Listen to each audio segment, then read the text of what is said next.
Brad, welcome back. Episode 42. I want to start off with, we're back in our normal, our personal normal settings. That's and true. I guess even for you, you're in the same room, but in a different studio set. Yeah, it's good to be back home, but hey, it'd be cool if we could do this every week together live. Hey, maybe if the 2024 budget works its way out, we can do. We'll just fly up every other week. Yeah, it'll be great. It'll be great. All we need is just, foundation to just rocket to the moon really fast, and then boom, we're there. Yeah, I think that's it's plausible, right? Yeah. Well, hey, we want to welcome you back, guys. Episode 42. It is going to be fun. We're back to sort of, quote, normal episodes. But it was really, really enjoyable getting to be in the same room. And y'all, I'm excited as we kind of launch into this new era, new questions. I don't have the form entirely finished yet, so don't be looking for it for this episode, but I will promise you that next week we'll have the new form up for you guys to check out. So if you were thinking about submitting to join the show, hold off till next week. I don't want you to have to feel like you go through the form every few times. And once again, for those of you who have submitted in the past, hopefully your bag's changed a little bit from previous episodes, so you'll be able to join us for that one. Brad, we tried some different discs today, and we did. Part of the shift that we're doing is one of the questions that we're going to be asking players is what slot in your bag are you most uncomfortable with? And I'm excited for Logan because I'm very curious to see how this works with Logan's game. Yeah, me too. And again, I think I'm trying to grow too as a player, and I think I'm just kind of hitting the wall of I really need to do some form work. It just really needs to happen. I've kind of hit a plateau. The next step is going to be me breaking down my entire form, making sure I'm releasing disc correctly, make sure I'm hitting the power pocket that I need to, and just make sure that my follow through is good. And it's good. I think these discs that we tried today really highlighted that. Hey, I really got some issues I need to fix with my form. However, we can still help people, and I still think I have a general idea of the flight of these discs. And now that you send me the bag right as we start, now seeing the bag, I definitely see why you sent these discs over, and I think it's definitely going to help our guests today. But absolutely, yeah. And I'll say this before we dive in, Brad, I think you serve a very important role in this because I think when you get to the top pros, right, their form, Calvin's not walking out going you know what I need to do? I need to do some form work. I really need to build it all the way back up from the ground up. And I had another guest, guy who we've lined up for a future episode, who said hey, I can connect you with the local pros in my area. And I want to emphasize how important you are to this show, Brad, just because you even saying I'm going through form change, I know I need to go through form change, I think is going to resonate with a lot of players out there. So know that if you are in the midst of form change or you want to change your form, discs are going to fly differently. You're going to hit them differently. So, yeah. Well, hey, and I think that's perfectly okay. Let us know in the comments. Is that something you want me to document? Do you want to see me do some form work with Robbie and maybe the guys here, or do you want to see that in a video? If not, that's fine. Just hey, if I'm going to do it, might as well document. I'm going to do it for myself so I can see how far I've come from beginning to a decent form. So let us know if you want to see that in the comments below. And hey, Robbie, before we bring in Logan, I want to say thanks again to Flippy Disc Golf. Thanks for being presenting sponsor today. Check out the link in the description. The In the Bag merch is live. Ours is on our way, Robbie. I'm pretty excited. Hopefully, you all will see it next episode. If not, definitely the following one. So a lot of cool designs on there. Make sure you check them out. It's so clean. I can't wait for it. Another thing I can't wait for. Let's bring in our guests. All right, let's do it. Welcome to the podcast, Logan Connor. How you doing today, sir? Doing well. Thank you guys for having me. Of course. Pleasure. So you are our first, I'll put it this way, you're our first guest of Team Foundation since it's been formed as Team Foundation. We had Kim back on in the day with the Jackalope episode, but Logan, dude, glad you're on the team, man. Super happy to have you. What an honor. What an honor to be the first. Come on. An honor. Well, Logan, what part of the country are you playing disc golf in? Actually, Robbie, I'm actually pretty local to you. I'm in the Florence, Alabama area. Okay. Not too far away. Nice. Yeah. Dude. So we got a bunch of great courses up here. Love it up here. We're spoiled. I love it. So Very you spoiled. just got the club. I did just get the club. Got the club in, I think, October is when it officially opens. I love it. So it's been a game changer for sure. Yeah. So are you playing the Blast? I am playing the Blast. Okay, I'll meet you I up there am. then. That'll be great. Heck yeah, let's go. That'll be Fantastic. fun. So,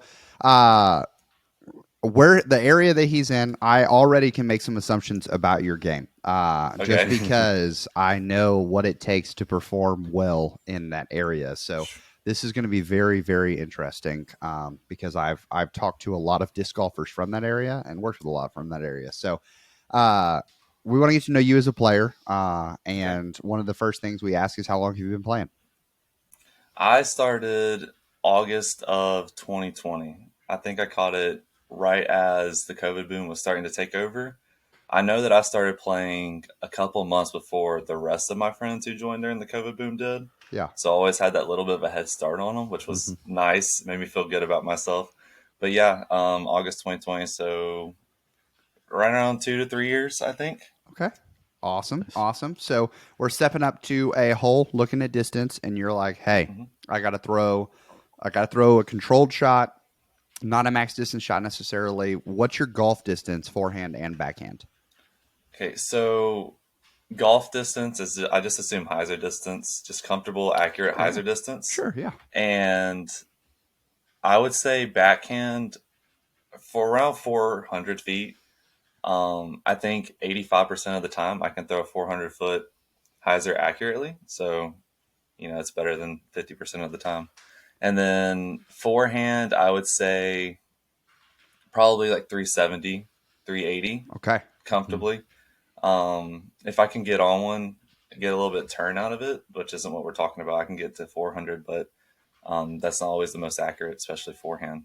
More backhand player than forehand.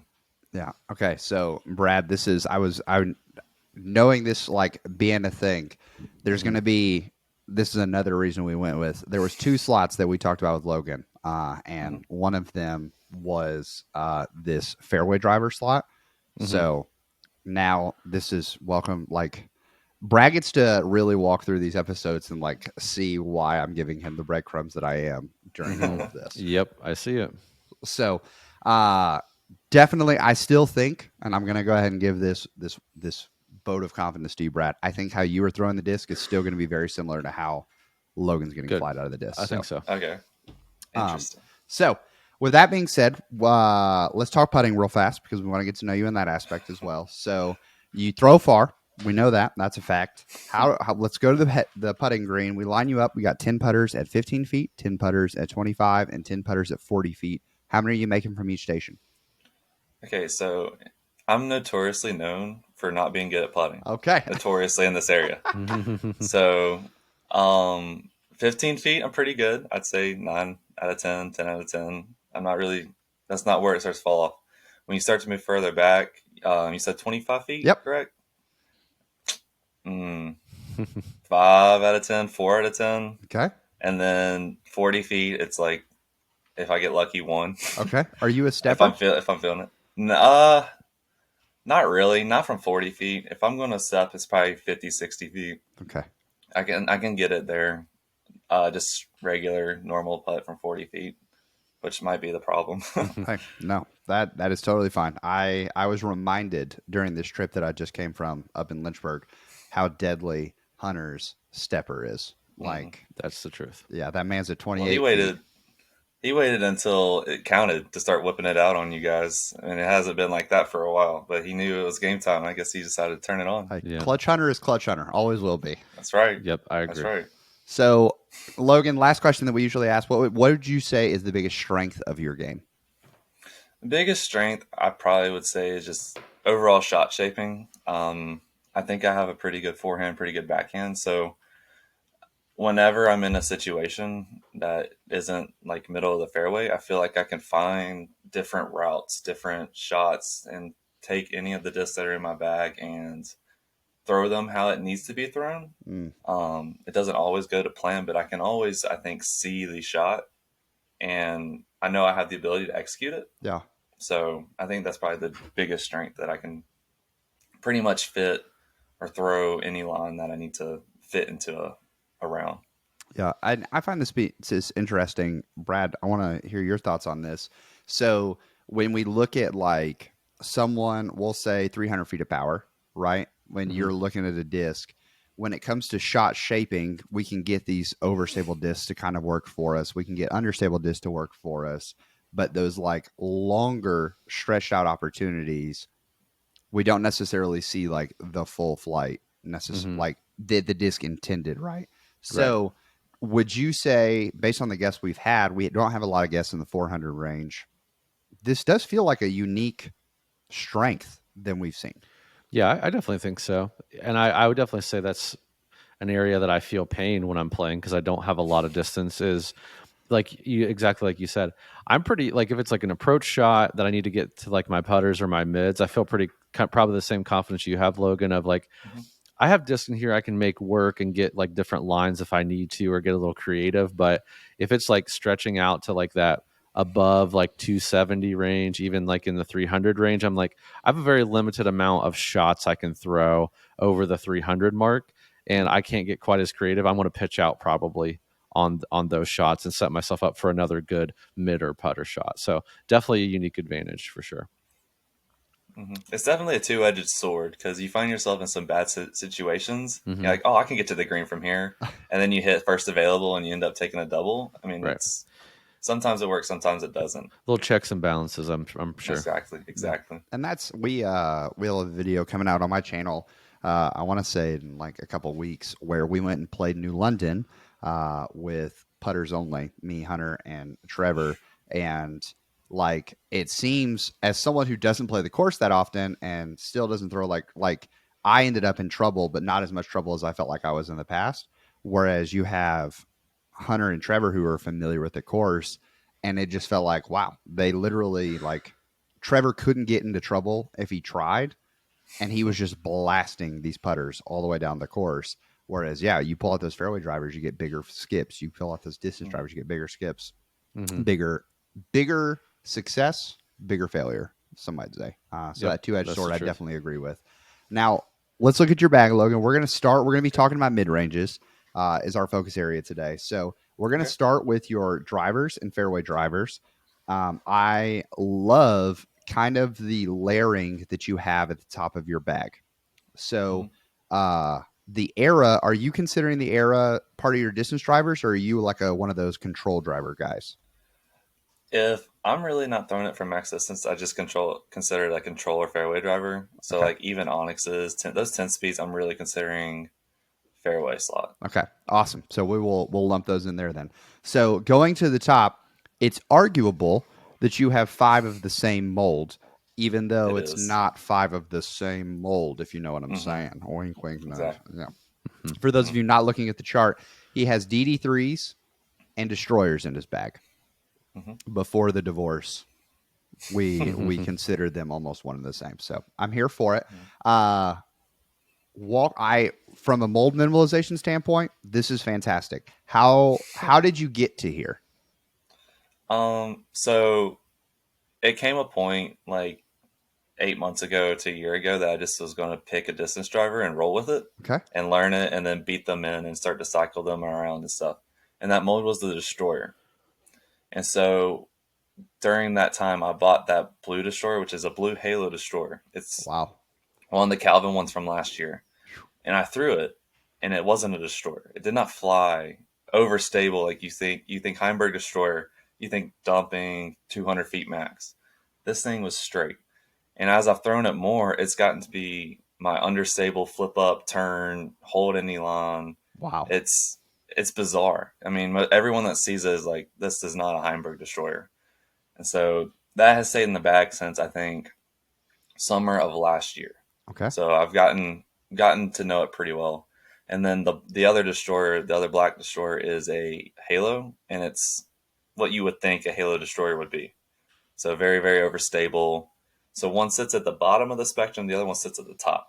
Overstable, understable, which, it is what it is. The Cloudbreaker is very straight to pushing hyzer.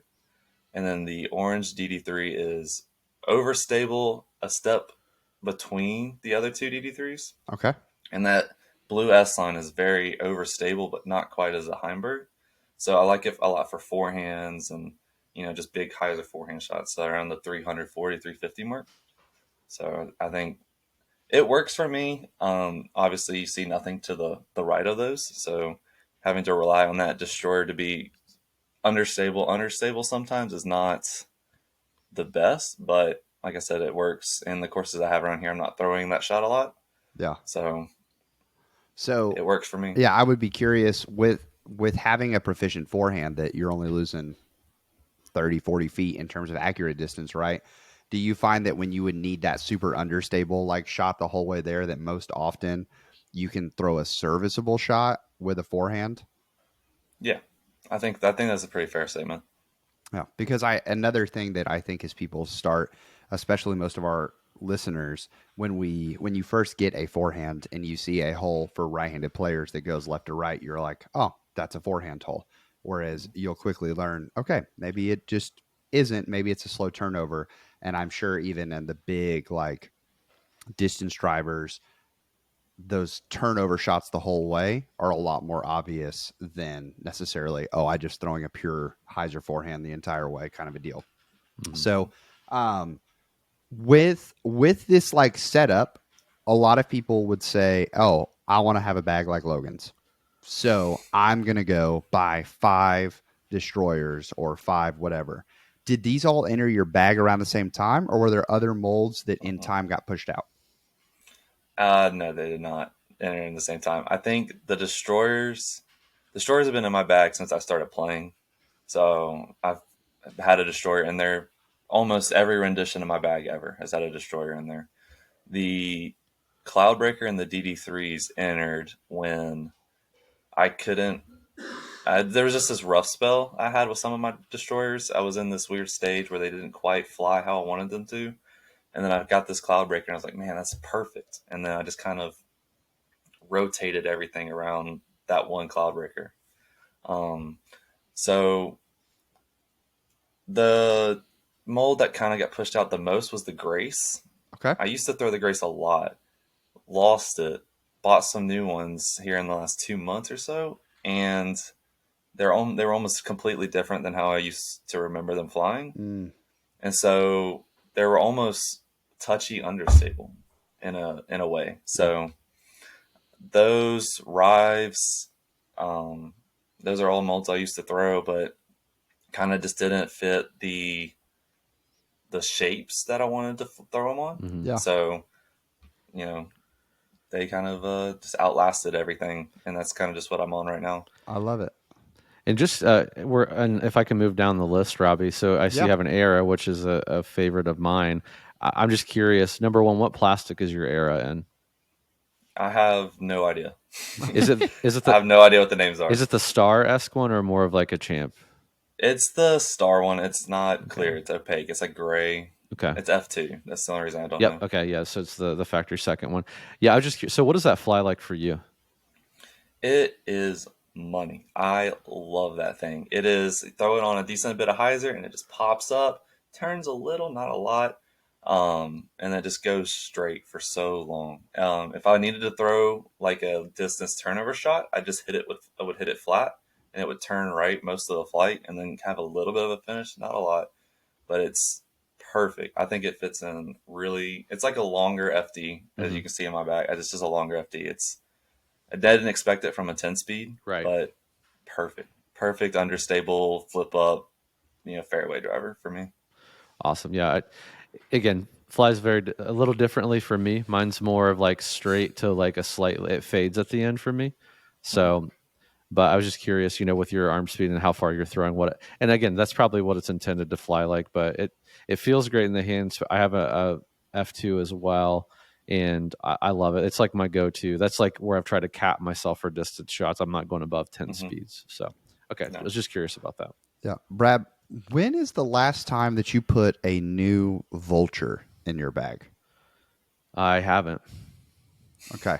So I was trying to think of like a mold that I can like with what Logan was talking about with the Graces. Like you had a mold that you threw for a while, it left your bag, and then or something happened, and you were like, "Oh, I'll go get a new one," Yeah. and then it's nothing like you remembered it Mm-hmm. flying like. So, Yeah.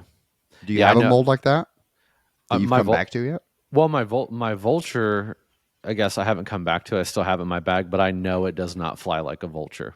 Mm. You know, I think that's really the only disc in my bag that I know is like that, and I'm very cautious about when I throw it. And again, this comes back to my zone. The zone is the example that I'm looking for. I had the one I seasoned for 2 years. I threw it every round, 2 years, perfectly beat in. It was like very straight with an overstable finish, and then I lost it, put a new one in my bag. And I'm like, oh, this is a little more overstable than I remember this being, but just a part of the process. It's just made me like think about these discs and try to find more appropriate discs for me, rather than very beat in ones, because I'm at the stage where I'm losing more. I don't want to rely on a disc that's like this, unicorn disc that I need to find. Um, so yeah, the zone's the recent one I've replaced. Yeah, and I think that's the big warning that I give to people. And Logan, maybe you can attest to this when people are like, "Oh, once a disc beats in or whatever, I'm in fact like I'm just gonna go find the new version of it. Like I'm gonna go get this." Is that if you spend too much, like if it takes you, especially distance drivers, can take a while to beat in. So if you have a distance driver that you've beaten in, you've built that trust with it. I'm sure if you were to go try to find another, I mean, you already said it, like that blue Halo Destroyer you have, Mm-hmm. you lost it, something happened to it, it hit a tree, hit a lawnmower, ran out, whatever, and you went to replace it. That's Mm-hmm. a tough disc to replace right off the bat. So you Mm-hmm. maybe aren't going to find another one like that. Or when you go find another one, you could be like, oh, I remember this is what it was supposed to fly like at the beginning, but it just doesn't. So there's like disappointment Mm-hmm. there. Mm-hmm. Yeah. I think I would just go straight to a new mold if I ever lost that destroyer. I just don't think it'd probably take way too long to beat another destroyer in, especially a Halo one. Yeah. So I think I would just probably go to a new mold at that point, Yeah. which I don't really want to have to do, but Yeah. that does happen. So we'll see. And the warning I would give there is, and we can move on to fairways, but U sections can always be your friend. If you find yourself Absolutely. in an area that like has a U section, I know Foundation has one, our local shop has one, Disc Crazy Up by You has one. Like finding that U section, someone's already done some of the hard work for you. Um, So if you have a disc like your Destroyer or Brad's Zone or Brad's Vulture, go scour some use sections, find that mold, and start working with it before you lose that one option, because that way when it happens you're ready to go. I know, like my precious child pig, I have 3 right now that are in a stack, and one of them comes with me to my tournament box, so that if precious child gets lost or something, I'm not like, oh, now I'm done. No, you can just Mm-hmm. pull in the next one, and it's because I've worked with it enough that I know it's ready to go, kind of a deal. Gives you a lot of confidence. So when we asked you, Logan, what is one of the weaknesses of your bag? That Thunderbird slot is one that you said you're really struggling with right now. So walk me through, what are the Thunderbirds not doing that you want them to do? I don't even know. Every time I throw them, they seem to go where I want them to. Mhm. It's just there's just something that is just keeping me from falling in love with them. Hmm. I don't know. It's just this weird state where that star one is a Coling one, and it's more overstable than both my Halo ones, and Hmm. so subconsciously, I just don't really think I pick up on that enough, and I really am looking to get that one out of the bag as soon as I can. But because I don't really own a lot of that slot, I've tried the getaway. 200 stable doesn't quite push and hyzer as much as I want it to. Um, I've tried onyxes, but my onyxes are really old and they flip up, go straight. They don't really fade because they're probably 3 years old and I've used them a lot. Um, PDs I've tried, but the new Sea Line PDs are just Firebirds in disguise. So um, it's just kind of what I'm stuck with. It feels like I'm stuck with it. I think it's a good way to say it. Have you messed around with a predator or vulture at all, like a big Z vulture specifically? Mhm. I have not messed around with the big Z vulture. I used to throw vultures a lot when I had onyxes in the bag as kind of a compliment to it. I had an ESP one and a TI swirl one from Ledgestone, a Ledgestone run, Mm-hmm. and they were pretty good. I like the my Ledgestone one. The titanium one was kind of flip up, understable. It was old. Um, the ESP one was pretty straight to overstable, and then I had a get sneaky when those dropped, and that was straight and then just bit at the end. It was a really good mix of vultures, but unfortunately they're no longer with us. They have found the ponds. So Is it safe to say that the vulture was that slot for you, and you just were heartbroken and tried to move on to the next one? I think that is a safe assumption. You get out of the grieving process, you don't really want to go back into it and lose another one.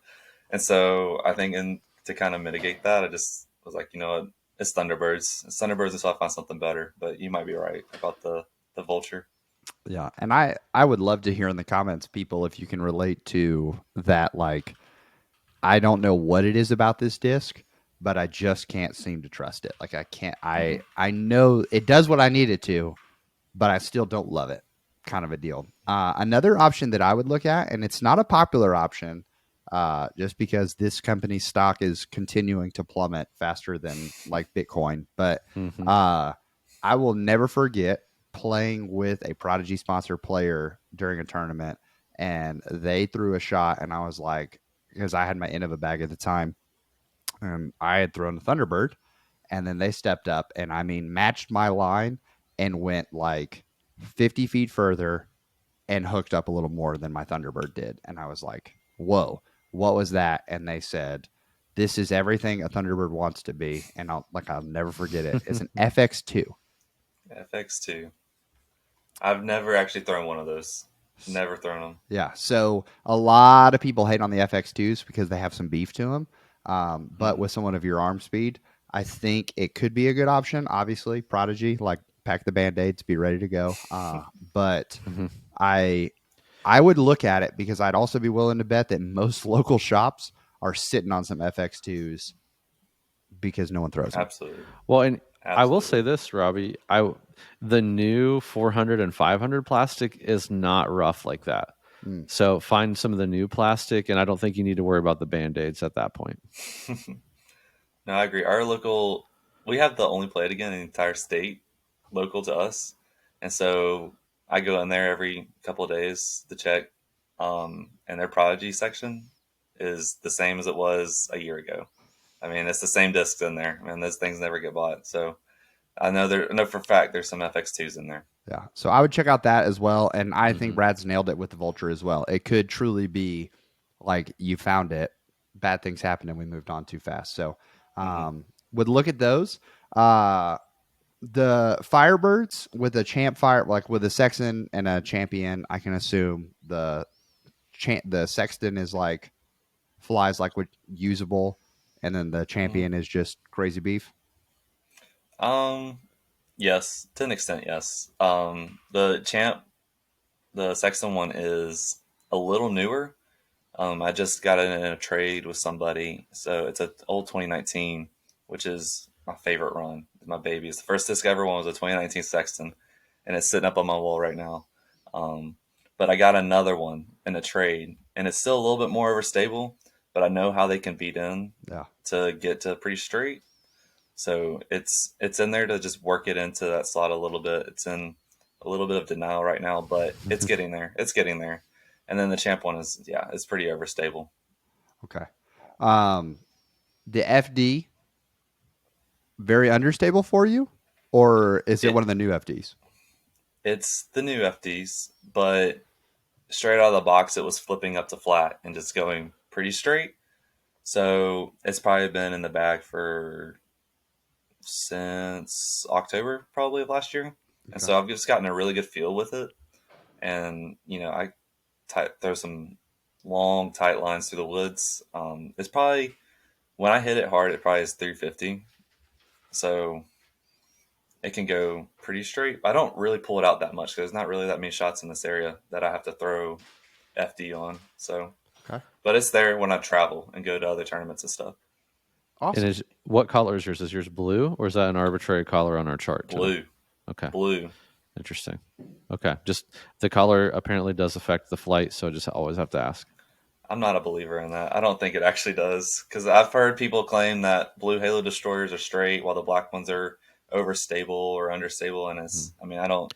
I'm not a believer. Yeah, I I'm need a to see the denier. science. I need someone to, if you know the science of it in the comments, please give me a science lesson because I do not understand how a dye of a polymer affects the flight of a disc if it doesn't affect the weight, shape, or integrity of the flight plate. I'm with you, Brad. I'm Hey, with you. that's whatever it takes for me to not take blame for my disc flying incorrectly. That's I true. will take that Yeah, all maybe I day. shouldn't be pushing an excuse out the door. Yeah, Discs made yeah, of plastic fly bad for me, so I don't know yeah, what to do about that. yeah. Right. All right. So you have a mold in your bag that I will always love, but I don't have in the bag right now. Like it is, maybe one day I'll get back to them, but you got eagles in there. I do. I love me some eagles. So what's that FD2 doing that kind of balances the flock of eagles? So the FD2 is um, flip up a little bit. So I throw it on a little high, so it flips up the flat, but then it bites at the ends. Mm, So it doesn't. Eagles don't really do that. My champ eagle, I call it my Calvin eagle, flips up, goes really straight, and is a very soft finish at okay. the end when it does eventually finish. The FD2 is very similar to that, but it just bites a little harder. So if I'm throwing like a 320-foot shot through the woods that finishes pretty hard to the left, I'll throw the FD2. It'll go straight, and then it'll dive left at the end. So that's kind of where I get um, the FD2 in the bag. That's the only reason it's really in there for that specific shot. And then the other Eagles are overstable and a little more overstable. Okay. It's really, yeah. Sign a shorter Thunderbird options, but not Hmm. overstable like the Firebirds. Yeah, exactly. Awesome. So let's talk putters really fast, and then I wanna dive into mids. Okay. So you've got what are we putting with? Pures? The Pures. Awesome. And then you got a PA4 and an Envy in your bag for throwing putters. What do those do for you? The Envy is throwing on a little hyzer, and it just goes so far for a throwing putter. I throw the zone when it needs to go more left than I do the Envy. But the Envy is just reliably overstable. It's Eclipse, so it's overstable. Very, very nice flyer. I've been in love with it since I got it. And then the PA4 is pretty new to the bag. I used to have a proxy for that slot. It was like one of the Eclipse proxies would kind of pop up a little and just go straight. But I wanted something a little bit more understable than the Eclipse proxy. Mm. And the PA4 was just calling to me from a used bin, and it's in that 400S plastic. I think the S is Spectrum, and it just is a little more understable, but you can still throw it pretty straight or pretty, I don't know, on a little hyzer, and it doesn't pop up and just roll over. It's pretty money Mhm. for the slot I was looking for. It's a little bit more understable, like I was looking for. So far so good with the PA4. Have you ever considered a pure, like a throwing putter pure? I used to bag a Gold Line Pure Okay. as that thrower putter, and it would pop up to flat very quickly, but then just kind of go straight. Mm. And something about that quick pop up just told me, it might roll over on you. I Yeah. didn't really want to trust it so much. Yeah. But I do throw, I know this is like the cardinal sin of disc golf, but sometimes I do throw my putting putters to get like that shorter 220-foot straight shot flight because they're pretty beat in, as you can imagine, a putting putter would be. Yeah. So sometimes I break a rule or two to accomplish that flight. Yeah. And so, other than seeing the PA4 like in the used bin and it like looked beautiful of a Spectrum, I'm sure. Yeah. What was your thought process with that versus like getting something like a Electron proxy, for example? Well, I had tried an Electron soft proxy, and I don't know if mine was just lightweight or what, but it was too understable. Mm. Hmm. So I like the Eclipse one better because it was less prone to flip over. Um, that's probably the only reason I had it and then didn't like it, and then it's been gone for that after that. Hmm.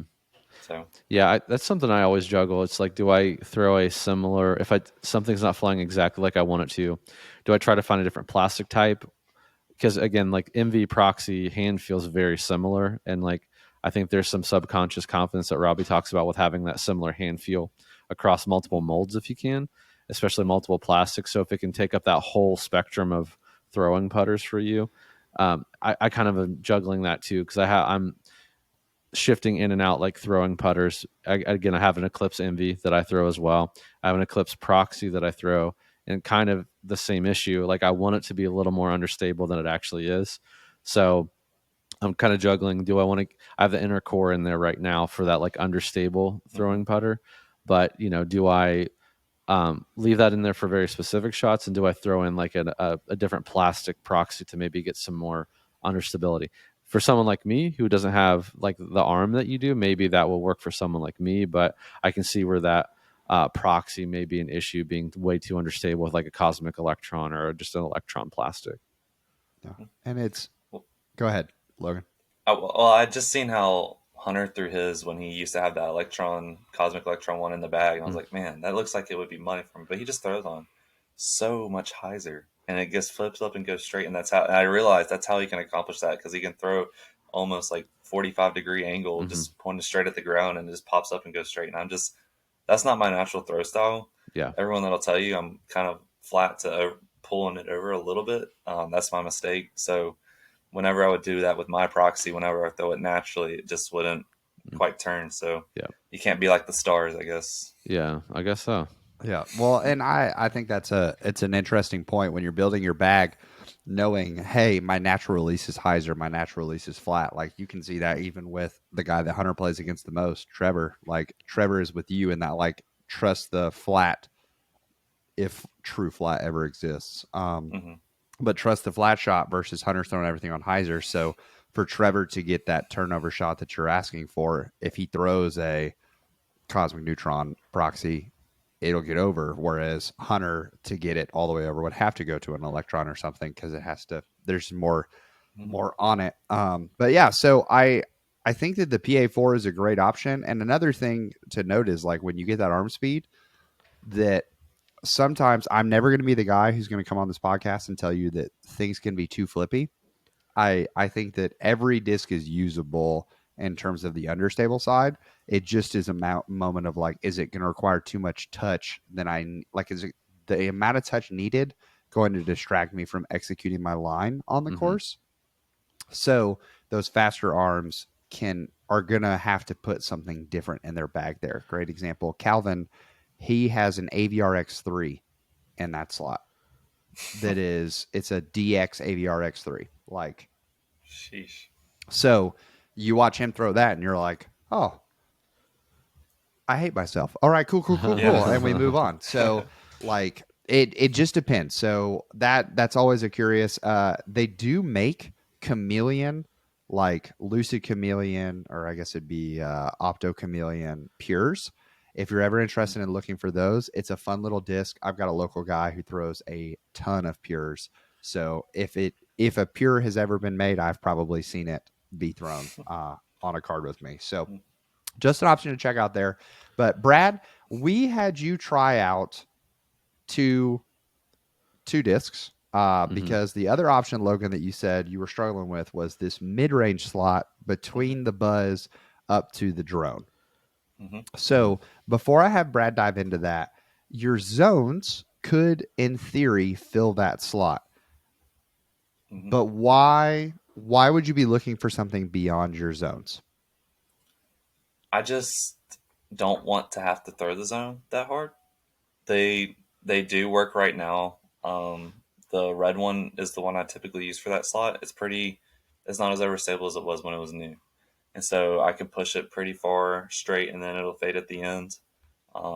But like I said, I don't really want to have to throw them that hard. And I would really rather just have those zones be approach shots and just kind of leave them in that roll and not to overextend their roll a little bit. Totally. And so, I mean, you can see it on my chart. There's a gaping hole right there where that overstable mid is supposed to be. And I just haven't found anything that satisfies that need in the way that I can just leave the zone in the bag.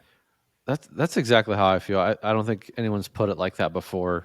and I really like hit me in the feels with my zone. It's like I want the zone to just be what it is. I don't want to throw it. Like I don't want to use it for this backhand and push distance with it. I want it to just be an approach disc that I can rely on. So I feel you 100% there, Logan. Yeah. So, Brad, what 2 discs do we have you try? All right, today I just realized that they're both the same color and same stamp color. It's funny. Buzz OS and then the Mango from Clash. Ooh, Clash. Interesting. Yes. Okay, so you've got a Buzz SS, a Buzz in the bag. Have you thrown the Buzz OS before? I used to throw a Buzz OS probably a year and a half ago, and then I traded it away in like a Christmas raffle kind of thing. Okay.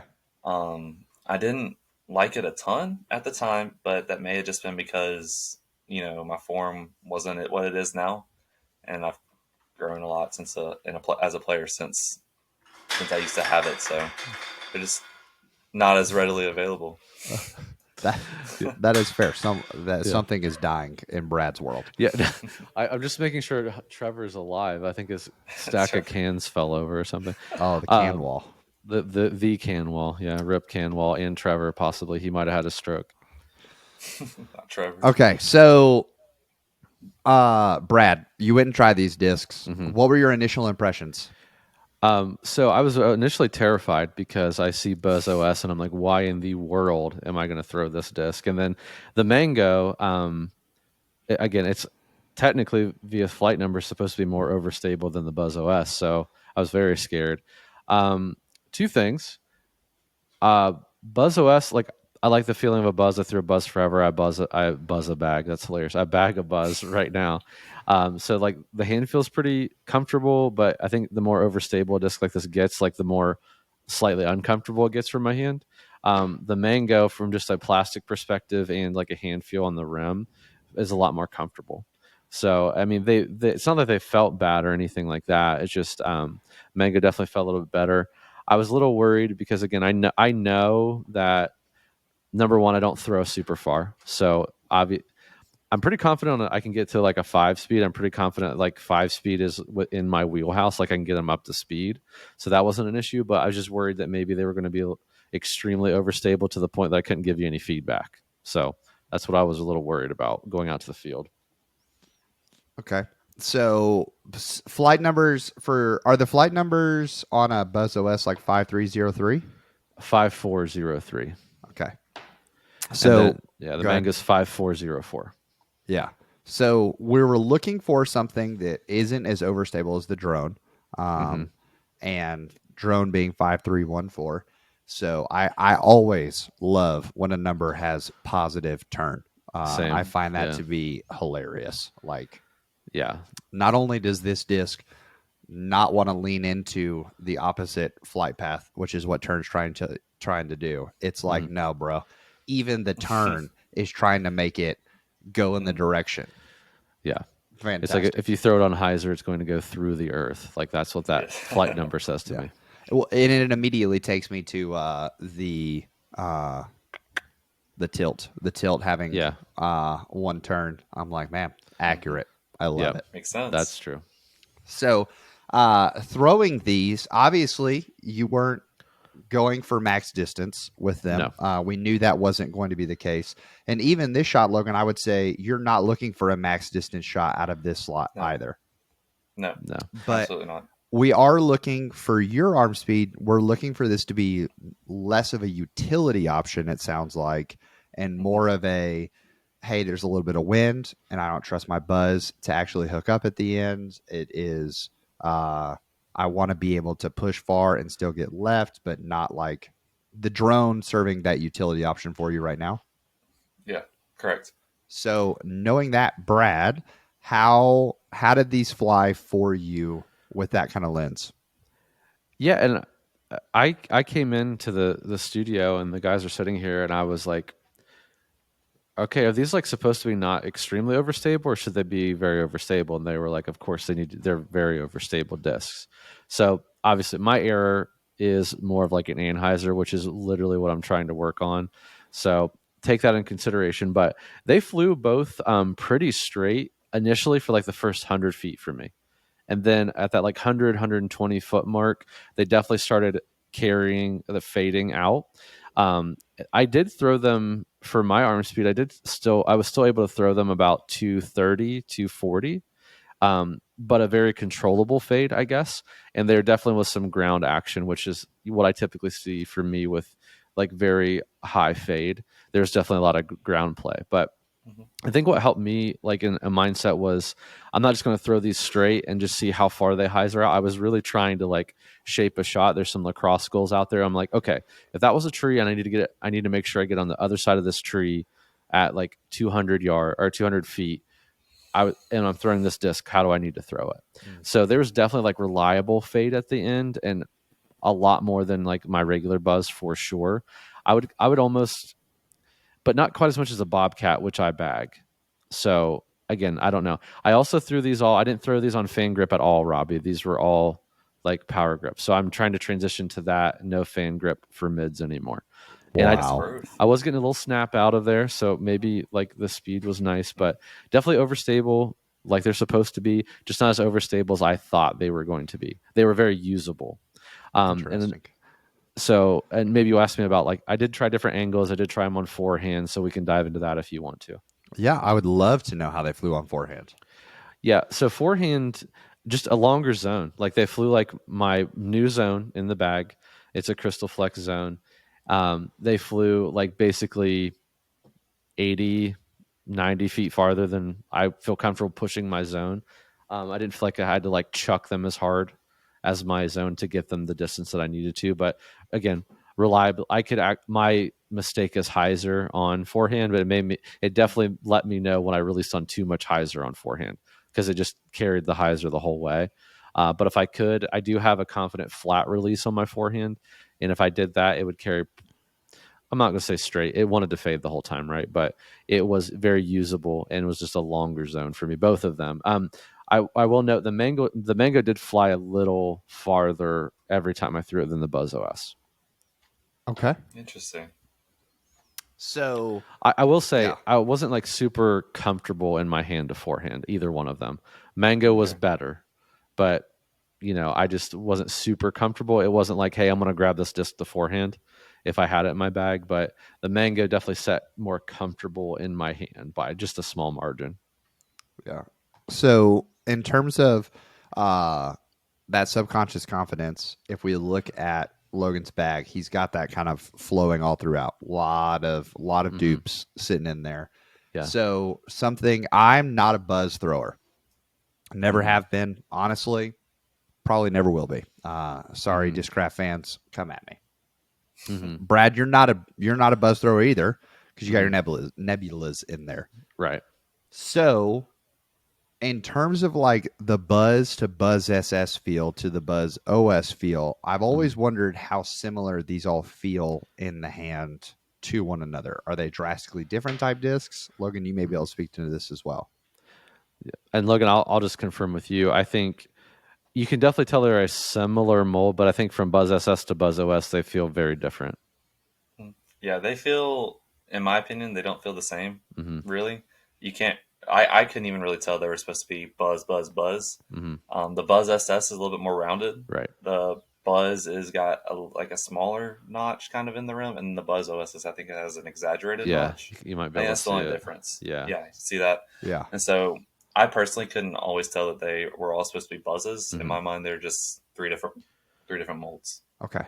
Well, that helps then in terms of the recommendation. So, Brad, I guess it would come to you like hearing the conversation, hearing what he's got going for him, knowing he's also a zone thrower, so you can connect on that. Like, what are you thinking kind of helps him out the most here between those two? Yeah, and I'm glad we clarified that because my gut reaction was, okay, you have two other types of buzzes, throw the Buzz in there, but I'm like, they don't really feel from the Buzz SS to the Buzz OS, they don't feel like the same disc per se. I think Mango offered, again, when I threw it on some other like lines, one thing I liked about the Mango, and this is maybe a shot I don't think about a lot, but since we played our round together the other day, Robbie, it made me think of some like if I'm in trouble or I need to do a unique shot. But the Mango, what I did, I threw this big like Sky and Heiser, and it carried that line, but it would not. Obviously, it was too overstable to turn over. It just carried for a long time to the right and just sat down. And like Yeah. there's like multiple shots you can use with this. Again, if you had to forehand it, it feels more comfortable to me in my hand than the Buzz OS. I also think that this plastic you're gonna like, just the feel of it is great, and I think it's gonna like wedge. I think even with my arm, it's still not as overstable. Like as a drone, it's going to be like a nice complement to your zone. It's like a definitely longer zone with maybe a tick more stability. Sweet. Yeah, that's really what I've been looking for. I think is just a longer zone. Mm-hmm. One that's kind of similar in feel, similar in flight. I think if the Mango flies like that, then Mm-hmm. I think you've actually nailed it on the head as far as what I think I'm looking for. So Well, the question would then be, Logan, would you be willing, if we send you this mango, would you be willing to come back on in a future episode and let us know how it's working, if we hit the mark or missed it? Absolutely, man. I've never thrown anything Clash. The prospects always kind of excited me a little bit, but I've also kind of been like, it's not Innova, it's not Dismania, it's not mainstream, so kind of keep it away. But absolutely, at this point, I'm willing to try anything. You are in for a treat. That's all I got to say. Yeah. Ooh. I love Clash Plastic, man. It's it honestly great. the trip that being up there, Trevor was throwing one of the proto honeys in his bag all week, and I was throwing one of the main production honeys. They're now wild honeys, and it kind of broke my heart a little bit because I love how the honey feels in my hand, but the new honeys are just a tick more understable than the like proto honeys. Yeah. And I'm like, I really want you to work. But the plastic, dude, next level. Like, I don't know who's manufacturing their stuff, but it's some of the best feeling plastic in the market by far. Yeah, Is absolutely. it very Castaplast-esque, you would say? I would say sort of in a similar vein. It definitely is very, I'll call it squishy, but in Squishy. the most firm way possible. Yeah.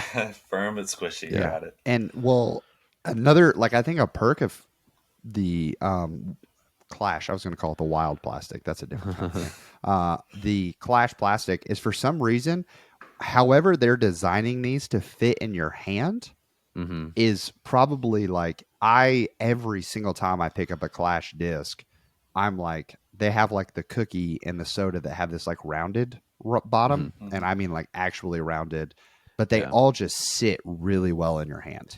Yeah, I don't know. You probably can't tell on the camera. You'll see when you get it, but it does definitely have that nice rounded feel at the bottom, which makes it way more comfortable than the Buzz OS to me. Yeah, no. Awesome. I think that looks pretty comfortable in my hand. I think when I feel that rounded, typically it feels more understable. Right. Typically that's what that feels like. I'm trying to think of the disc that I was thinking of for that, like it slipped my mind. I had it and I lost it. Oh well. But typically, anytime it's been like rounded like that, it's been understable. So I'm interested to see what that feels like in my hand, and it being overstable is something I haven't really experimented with. For sure. Well, dude, Logan, super grateful for you coming on, man, and looking forward to having you in a recap episode. Where can the people find you if they want more Logan Connor? You can find me, I think, my TikTok sometimes. It's just, if you look up _Logan Connor, that's pretty much my tag for Instagram, TikTok. Those are really the ones I'm the most active on. Facebook, friend me if you want to. If you just want to see disc golf on your feed all day, that's pretty much it. Awesome. Well, we appreciate you dude, coming on. Yeah, dude, it is an honor. Glad to be the first of the team. Come on. Well, we will see you in a future episode, man. Keep it real. Sounds good. Thank you, guys. Another one. Round it up. Yeah, guys, it's just, I love continuing to get to meet people, and it's always like a fun surprise. So Logan is part of Team Foundation, as we mentioned. So how he got on the show was like a little bit of a different process. So some of those questions I didn't even really have the answers to, per se, like where do you live?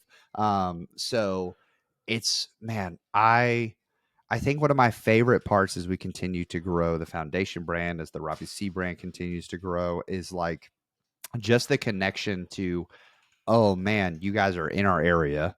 You know that we're in your area, and we still haven't got the chance to meet you. And I love getting to meet y'all. So always feel free to come up and say hey. But we want to go ahead and like one of the reasons that we're able to do all this, right, is Mm-hmm. because of the amazing sponsors and things we have going. And one way that you can support the podcast isn't just through buying the In the Bag merch at Flippy, but by supporting Foundation as overall. And there's a really, really cool option. In 2008, Soulja Boy wrote a song called Turn My Swag On. And I'm pretty Mm-hmm. confident that he was forecasting when you hop up out the bed, you can head over to foundationdisc.com, Mm-hmm. turn your swag on, and buy a Foundation subscription box. Right. Yeah. I mean, Soldier Boy is the Nostradamus of the hip hop industry, so that would make sense. No. So, in all seriousness, want to talk a little bit about the subscription box we are offering, a monthly box, whatever you want to call it. But what's cool about it is, so Hunter, Trevor, me, Jason, all the guys here at Foundation, we kind of talk about, what's going on. And it's not just a random 3 discs you're getting in this monthly box. It's like a thought out reason you're getting these specific 3 box. So, it may be a type of stability that you're getting. It may be a specific manufacturer. It might be like, it could be a little bit of anything. It could be variations or like a set of 3, a putter, a mid, and a driver. It doesn't necessarily have to be that. Maybe all drivers. But what we try to do is put together a reason why you're getting the box. Hunter always writes up something really nice in there about why you're getting the discs that you're getting, what are the uses for the discs, why someone might use these discs, and why, if you're missing them in your bag, what you're kind of missing out on. So he writes up a nice thing. It's included in every monthly box, as well as we throw a swag item in there. You never know what it's going to be. Hint, hint, next month is going to be an edible item. So you never know. It could be a sticker, it could be a mini, it could be whatever. So there's always another swag item we put in there. It's an extremely good value if you're looking to try out new discs and you're like, man, I don't really know what to try out, or you just want to be open to some new ideas about your game, some tips and tricks while getting new discs and getting them all cheaper than buying them individually. The monthly box is a great way to do that. And Robbie has his first one headed to him today. I'm so excited, y'all. I think like you can. I was talking to someone about this the other day as they looked at my disc golf collection, and they were like, "Man, it's probably like you just have so many discs at this point. Like, it's probably not even exciting anymore." No, it's still like when you open new discs, even if you're like Jason at the warehouse, there's a thrill to, oh man, we got a new disc craft order in. Mm-hmm. What's in the box? Literally every time we get an order, it's like Christmas there. We all stop what we're doing, we go, we unbox everything and look at it. We're starting to film it and share it with you all, so check out the socials if you haven't done that already. But yeah, it never gets less exciting. Now, I will say the bar for how cool a disc is gets a little higher. I'm sure That's you can fair, attest to that, Robbie, because working at Iron City and stuff as well. But the bar's a little higher than it used to be, but it still doesn't make it any less exciting. Yeah. So I'm very, very excited to get the mystery or the like subscription box. I think that if you find yourself, you don't have a lot of discs in your collection, subscription boxes can be a really cool way to experience new discs, because since you don't get to pick them, I think we can naturally get biased towards, I'm going to get this type of disc or this type of disc, or you hear, hey, I need understable options. So you're a newer player and now you look and you have 14 discs in that understable fairway slot, but you've never thought about trying a slightly overstable mid like the Buzz OS or the Mango or something like that. Mystery boxes, great way to try it. And if you have a ton of discs, I also think mystery boxes can work out in your favor for the exact same reason. Like, hey, I own all of these, so I never go buy more discs myself. So yeah, I think it's a great one. And I will say this month's box, for those folks of you who are like newer to disc golf or within the last couple of years, maybe your arm speed's a little closer to mine. Maybe you're working on distance. Maybe you're trying to work on, let's just say it's going to be a good box for you. So this month is a good month. And if you don't do next month's box, you're crazy. It's going to be like epic proportions. So we're excited about that. Absolutely love it. Well, subscription boxes are one thing they can get from foundationdisc.com, but what else is in the warehouse? What's new? Man, this has been a big week. We've got a lot of restocking going on, full trilogy restock, as well as all the 10th anniversary trilogy items are being put up as we speak for the drop. We're filming this on Thursday. So you have a lot of cool stamps. There's even Lucid Ice like judges, which I think would be a really great throwing putter. They feel incredible. So like those are in there. Yeah. Raptor Eye arrives if there's any of those left. The new Slammer with the new stamp. I forget what they called it. The Saki Bomb stamp or something. Yeah. Yeah, it's like I don't know it has something to do with a bomb because it has a little like wick that's burning down on it. So Yeah. very cool. Those are in there. We got our Clash restock in. So those are going to be up and ready for you on Friday when this drops. So please go check those out. Let's see, Trilogy and more inner cores will be up as well as some Trash Panda minis. Make sure you check those out as well. And used disc mystery boxes. They're cheap. You get a lot of cool discs. And to what you said earlier, Robbie, somebody's done the hard work for you. We really think about these boxes. We don't just throw a bunch of garbage in these boxes. We really try to make it a huge bang for your buck, and we try to put different manufacturers in the boxes. Jason works hard on making sure there's a really good value for everybody. Come on.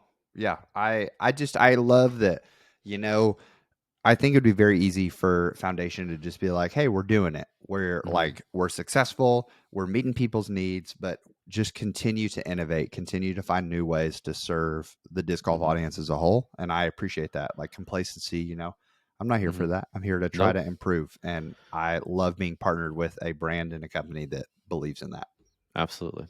But as you're trying all these new discs, some you're going to be like, man, that's okay. But others you're going to be like, man, this is good. So you're going to put it in the bag. We'll see you all next week.